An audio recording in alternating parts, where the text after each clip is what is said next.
Prabhupada ki jai. His Divine Grace, Śrīla Prabhupāda ki jai. Gaur Premanande. All glories to the assembled devotees. Hare Krishna. Harinam Sankirtan ki jai.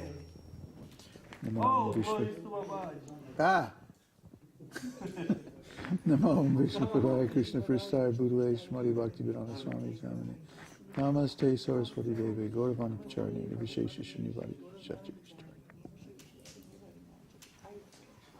Hare Krishna. Oh, glory.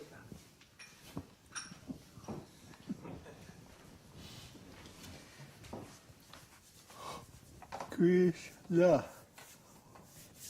It's another cool evening here in the mountains of southern Chile. Could you turn that thing a little bit? Oh, it's gone out. No wonder. Yeah, we're kind of running out of gas and wood and everything because we're going to leave here tomorrow night. So this is the last Darshan of the current series, Bukan Ashram. It's been nice here. It's actually, I mean, the last few weeks have been kind of cold, and the house that we live in isn't really designed for winter. It's not well insulated. So it's been a bit uncomfortable, but you know, none of us are sick or anything, and so it hasn't been so terribly awful. Just a little uncomfortable and inconvenient. You know, but that's part of the life of a devotee, is that we accept things for Krishna's service that would be a little uncomfortable or inconvenient for somebody whose aim is to enjoy the material world. Could you turn the LCD so I can see? Thank you. So what we're doing here, or what we've done here, is actually, I think, very significant. You know, doesn't seem like a lot. There's not a lot of, you know, tangible progress. Well, I don't know about that either. There's been a lot of really great participation by the devotees on the website. You know, we got a whole new social network thing happening, restructured our approach to the university courses. Kanai Prabhu and Ananda Vardhana Prabhu have started helping out with counseling the students, the university students. We have a lot better idea about how we're going to establish our farm project in India. There's a couple of things that we're working on that I'm not ready to talk about yet because they're not finalized, but which are going to help support our project in India as well. Then there's the wonderful cooperation and amazing support for the Janmashtami festival. I mean, that's just coming together wonderfully, and I'm so happy to see that. You know, that's really, really wonderful. Send-off, kind of. And that's the feeling I have about this. It's like kind of like the wrapping up of something bigger than just this little group down here in Chile. You know, it has a feeling like of an ending of a big era, and that's the era of Śrīla Prabhupāda's preaching pastimes in the West. It feels like that is closing. It's kind of there was an opportunity, a window of opportunity that was open for like what, 40 years, huh? From 1966. Prabhupada arrived in the West in 65, but he didn't do much preaching until 1966. So we could really say the window opened in 66. And now we feel like it's sort of closing. And the window is the window of opportunity to become a pure devotee. You know, to attain complete self-realization in the West. It can be done. I'm the proof of it.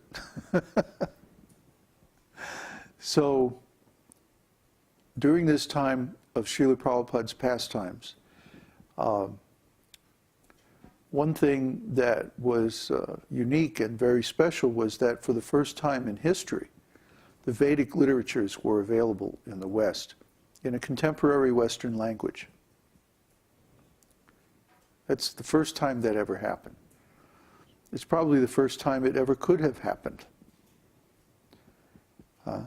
That the demons were becoming so sure of their grasp on the consciousness of the people that they didn't bother to try to stop Śrīla Prabhupada from translating and publishing and delivering his books. And so those books were distributed very widely all over the place, millions of copies.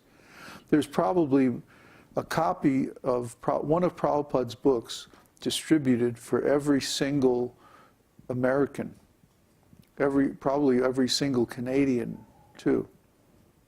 Other countries got proportionately less coverage of the book distribution, but the U.S. was really saturated with books, and so in one way this is very fortunate. It's very fortunate because that means like everybody somehow or other got the chance to become a devotee. Everybody got an opportunity to learn from Śrīla Prabhupada and to practice devotional service according to his instructions. Oops. Well, I have to keep the drum on, I guess. The mic cord is tangled up. You want to mute it? Okay, now it won't sound like an earthquake. Okay.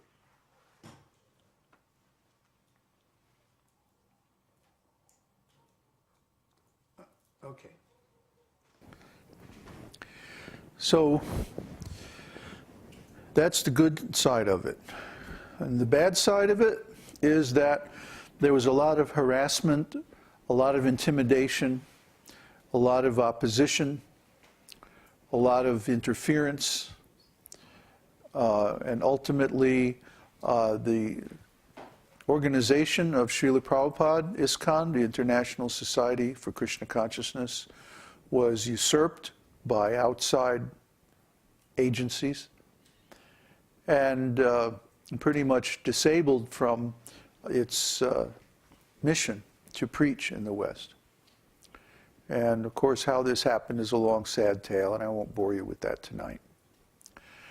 But what it does mean is that of all the missions that are based on Śrīla Prabhupada's teachings, ours is the only one that we know of to have a fully self-realized soul at the head of it.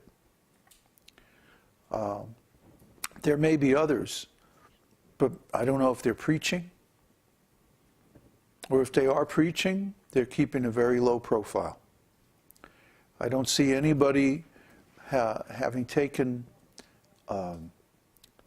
radical step of presenting the inner structure of consciousness.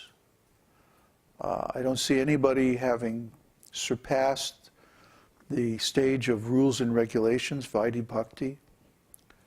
You know, if there are devotees like that, they're very, very low profile. They haven't stepped out and taken a stand and made themselves accountable for spreading Śrīla Prabhupada's teachings or continuing the legacy or the lineage of the esoteric teaching. As far as we know, I mean, I would actually be very pleased to know that there were some devotees like this. You know, I'd be very happy to find out that there were other God brothers doing similar things at a high level of realization. Really, there'd be nobody happier than me to find that out.